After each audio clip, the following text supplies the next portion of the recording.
Mesdames et messieurs, bonjour, soyez le bienvenu sur Tout Simplement pour une toute nouvelle émission inédite de Les Livres et c'est magique.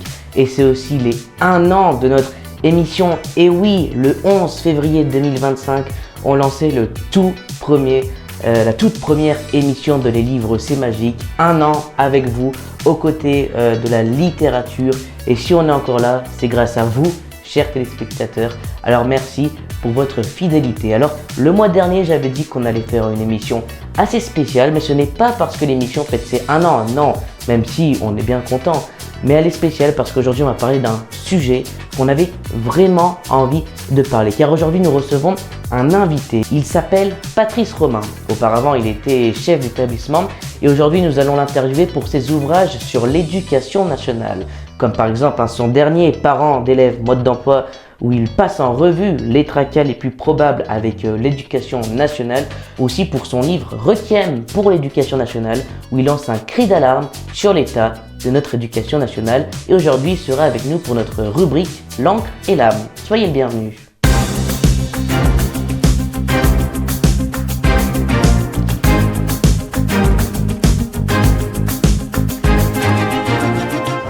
Patrice Romain, bonjour, merci d'être avec nous pour cette nouvelle émission de Les Livres c'est magique. Merci, à vous aussi, bonjour. Alors avant de parler de votre parcours et de vos ouvrages, nous avons un petit rituel depuis le début de l'année, c'est le livre magique des citations. Le but est simple, vous nous donnez une citation que vous aviez inventée, ou alors une citation déjà existante que vous appréciez. Alors vous, quelle est votre citation magique? Écoutez, dans la mesure où j'ai fait toute ma carrière à l'Éducation nationale, j'aime bien la citation de Victor Hugo qui dit que les maîtres d'école sont des jardiniers en intelligence humaine. Elle me plaît bien celle-là. Eh ben merci pour cette citation qui est déjà gravée dans le livre. Alors, on va quand même parler de votre parcours. Quel est votre parcours et dans quelles circonstances avez-vous commencé à écrire? Alors moi j'ai voulu être instituteur au CM2, puisque j'avais eu un instituteur extraordinaire qui m'a donné la vocation. Donc j'ai suivi le parcours scolaire normal. Je suis entré à l'école normale et puis la première classe que j'ai eue, la première fois que j'ai reçu un mot d'excuse d'un parent d'élève qui m'a semblé amusant, je l'ai lu en salle des maîtres à la récréation. Et ça leur a plu, donc j'ai commencé par collectionner tous ces mots d'excuses. Et donc j'en ai sorti. J'ai sorti ce premier livre en 2011.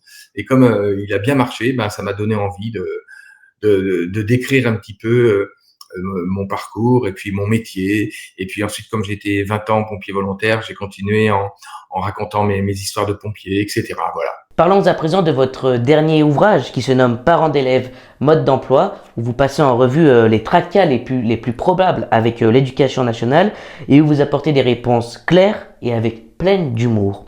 Pouvez-vous nous expliquer l'histoire de cet ouvrage et pour quelles raisons avez-vous voulu l'écrire? Eh bien, en fin de compte, c'est venu de ma fille qui est désormais mère d'élèves et qui se posait et me posait un tas de questions qui moi, en tant qu'ancien enseignant, me semblaient évidentes.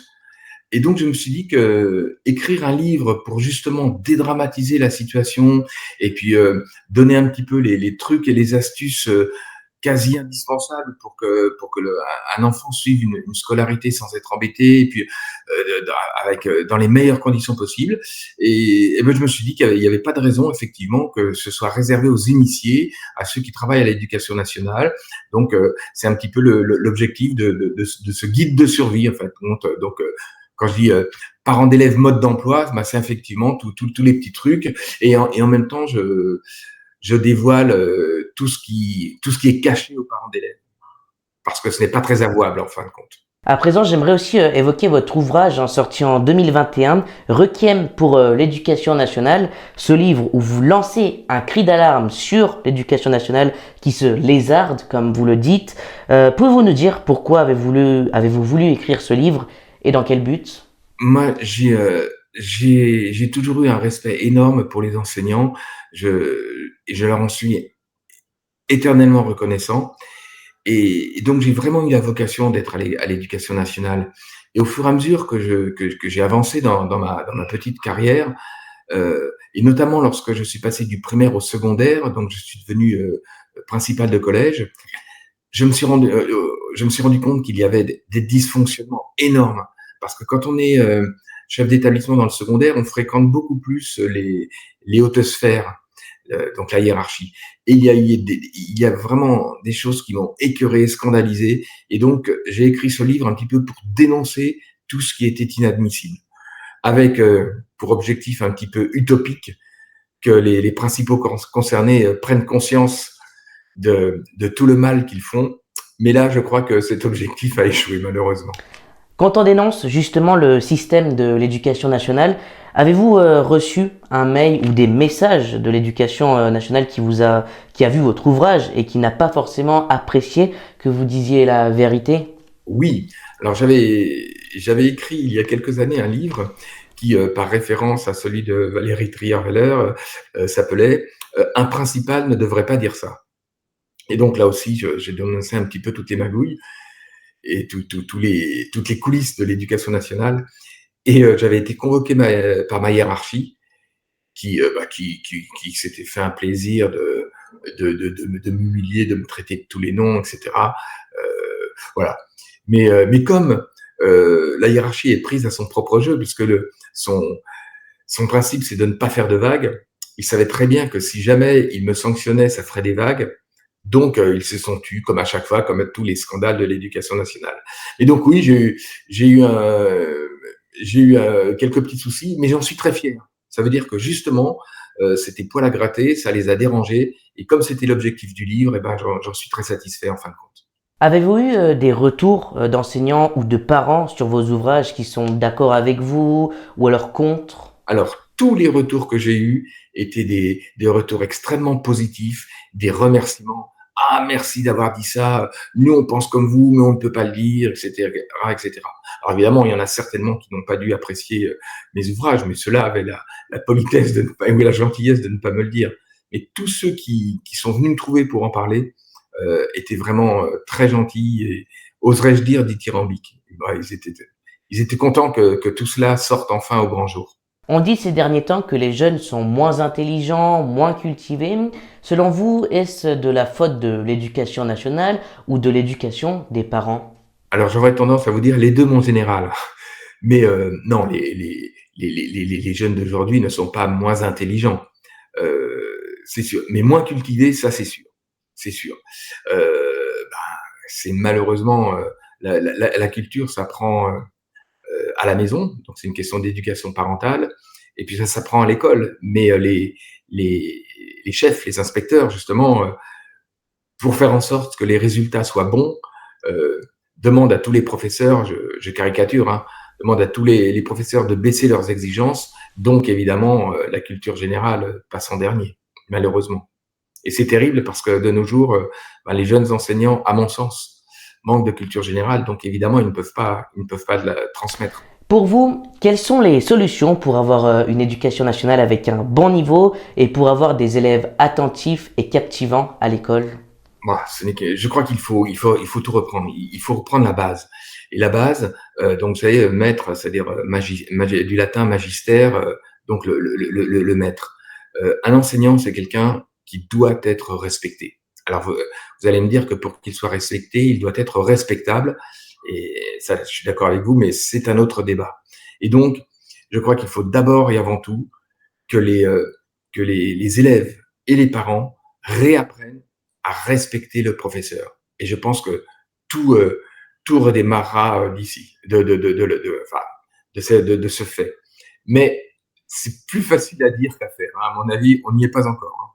J'aimerais vous faire montrer deux images. Ces deux images me proviennent du lycée où je suis actuellement. Et sur la première image, vous pouvez voir une enseignante utiliser sur son téléphone l'IA ChatGPT lors de la correction d'une évaluation à l'oral pour que justement cette IA lui donne de l'aide à la correction. Et puis sur cette deuxième image, qui me provient aussi de mon lycée, on peut y voir un enseignant qui fait une belle faute de grammaire en écrivant expliquant C-A-N-T à la fin au lieu de expliquant Q-U-A-N-T. Que pensez-vous de cela? Est-ce que ça vous choque de voir des enseignants utiliser de l'IA pour corriger les évaluations et faire des cours? Et aussi, est-ce que ça vous choque de voir des enseignants qui font des fautes de grammaire niveau CP? J'ai pour habitude de dire que l'intelligence artificielle pallie la bêtise naturelle. Donc pour moi, un professeur qui a besoin d'une intelligence artificielle pour corriger un oral n'a pas le niveau, tout simplement.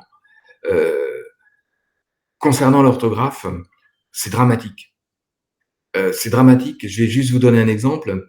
Euh, Quand vous êtes à l'hôpital dans un service de réanimation et que vous avez un écrit, si c'est marqué à donner une pilule à 18 heures, si on l'écrit A tout seul et donner E, ça ne signifie pas du tout la même chose que A accent grave et donner ER.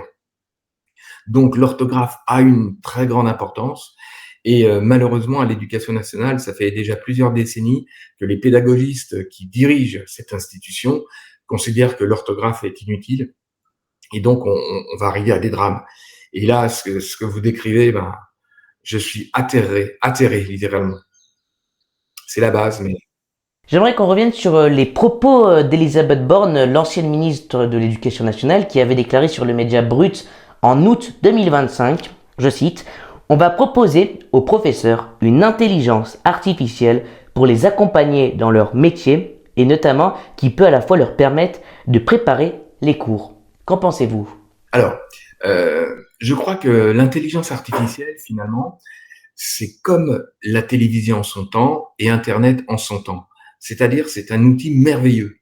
Mais l'homme ne peut pas tout connaître, il a besoin d'une aide, mais simplement d'une aide. Donc ça doit être un outil et il ne faut pas en être esclave.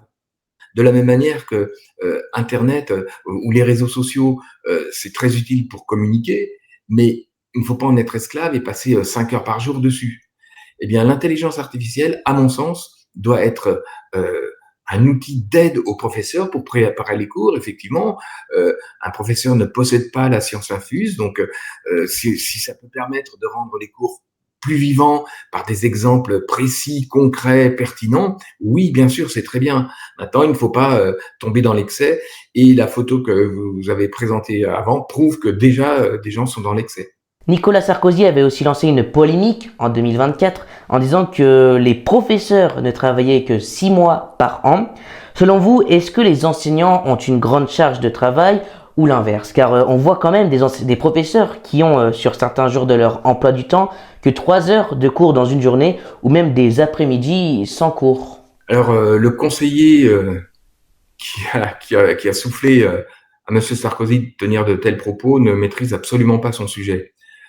Parce que donc, alors, évidemment, il y a des enseignants qui sont feignants, comme dans tous les métiers, mais c'est une infime minorité.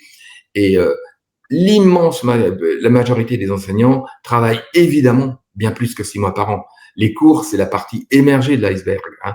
Il y a évidemment la préparation, correction, réunion, entretien, etc., etc. Et quand on parle de vacances, je peux vous garantir que si les enseignants n'avaient que 5 semaines de congés payés, aucun ne tiendrait le choc. Hein. Euh, les, la, la preuve en est que si la place était si bonne que ça, il y aurait pléthore de candidats au concours de professeurs. Or, ce n'est pas le cas actuellement. On manque de professeurs, on manque de candidats. Ça veut bien dire que la profession n'est pas forcément si attractive que ça. Donc, ceux qui critiquent, quel que soit, même quand on a été président de la République, ça n'empêche pas, ça n'empêche pas d'avoir un petit peu de mesure vis-à-vis de tous ces gens courageux qui au quotidien font le maximum et qui eux ne vont pas en prison. Ça, c'est, j'ajoute, voilà, no comment. Ces derniers temps, on entend beaucoup de soucis d'enseignants qui se font agresser par des élèves. Comment ça se fait que les enseignants sont visés par des violences non justifiées? Alors vous savez, malheureusement, je crois qu'on vit dans une société de plus en plus violente et cette violence, donc les enseignants la subissent, mais je crois que les infirmières la subissent, les forces de l'ordre la subissent. C'est en fin de compte toute la société, pas spécialement les enseignants. De nos jours, on n'accepte pas la contradiction. Donc on a on veut la liberté totale, on veut faire ce que l'on veut, même si on dit que la liberté s'arrête là où commence celle des autres. bien souvent, les gens n'en font qu'à leur tête. Dès qu'on les contrarie, ça les met dans des états pas possibles. Là encore, les pédagogistes qui gouvernent l'éducation nationale depuis des décennies ont une responsabilité énorme parce que donc à grands coups de phrases choc, il ne faut pas choquer l'enfant, il ne faut pas le traumatiser, donc il faut bien le noter, etc., etc. Eh bien, voilà, on est devenu l'enfant roi, et un enfant, il peut être roi à la maison, mais quand cet enfant se transforme en élève au sein d'une collectivité, c'est impossible. Aucun professeur ne peut gérer 30 enfants rois, 30 élèves rois. Donc, ça provoque des heurts, et donc aussitôt, ça monte dans les tours. Et les parents qui sont persuadés d'avoir engendré des génies, comme tous les parents, c'est normal, c'est signe d'affection. Mais maintenant, donc viennent dans les établissements scolaires pour défendre leur petit chéri, parce que naturellement, c'est l'autre le méchant. On ne peut pas imaginer que son propre enfant ait fait une bêtise, et ça engendre toutes ces violences. Voilà, on espère que ces agressions cesseront, bien évidemment. Alors on va clôturer cette émission avec la question des auteurs. Il y a quelque temps, j'ai interviewé un auteur qui se nomme Baptiste Chambereau. Je lui ai demandé de poser une question au prochain auteur que je vais interviewer. En l'occurrence, c'est vous. Et sa question était... Bon, la vérité dérange, elle est souvent occultée aujourd'hui. Les problématiques actuelles nous le rappellent bel et bien, on en a parlé. Lorsque vous écrivez, êtes-vous en quête de vérité? Alors, moi, je n'écris pas des romans, en fin de compte. Je décris la réalité. C'est-à-dire, j'ai la prétention d'affirmer que tout ce que j'écris, c'est l'exacte vérité. Alors, c'est sûr que, justement, ça dérange la hiérarchie, mais je m'attache à n'écrire que la vérité, pour que justement les gens soient au courant de la vérité. Et enfin, pour terminer cette émission, auriez-vous une question à poser à la prochaine autrice ou au prochain auteur que j'interviewerai dans mon émission? Une question un petit peu bateau, à quelle époque auriez-vous aimé vivre et pourquoi? Eh ben merci beaucoup Patrice Romain d'avoir été avec nous pour cette interview. Voilà, c'est déjà la fin de notre émission de Les Livres c'est magique. Je rappelle que vous pouvez nous retrouver sur la chaîne WhatsApp publique de Tout Simplement, et vous pouvez nous contacter à l'adresse mail t-simplement1@gmail.com. On se retrouve normalement le mois prochain pour une toute nouvelle émission. D'ici là, portez-vous bien.